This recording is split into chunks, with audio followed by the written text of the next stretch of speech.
या अडनियम बघा इथं काळा भाग दिसला आणि मी नोव्हेंबरमध्ये हे काम केलं होतं. मी सगळं हे कुंडी खाली करून बघितलं, कारण हे मी नर्सरीतून आणलेला अडेनियम होता.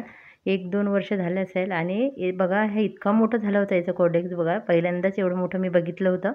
आणि मी हे सर्व काढलं आणि याच्यामध्ये मी काय केलं, ऑर्गॅनिक आपलं खत, हळद हे सर्व मातीमध्ये मिक्स केलेलं होतं.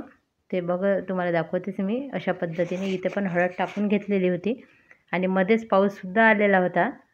आणि इथे बघा या पद्धतीने ऑर्गॅनिक खत, हळद मी हे सगळं मिक्स करून परत याच्यामध्ये थोडीशी रेती पण मिक्स केलेली होती आणि त्या पद्धतीने परत पूर्ण कुंडी ही भरून घेतलेली होती माती वगैरे. आणि नंतर हा अडेनियम बघा या पद्धतीने ठेवला. थोड्याशा मुड्या पण त्याच्या कट केलेल्या होत्या खूप जास्त झालेल्या.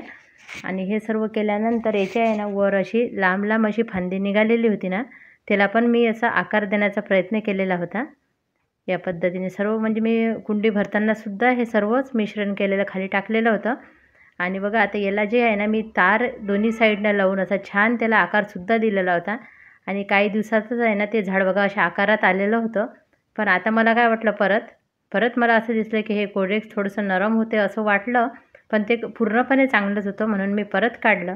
आणि बघा आता या टाईमला वरचा मी जो भाग होता ना, जो एवढी मेहनत करून छान आकार दिला होता, तो पूर्ण कट केला मी.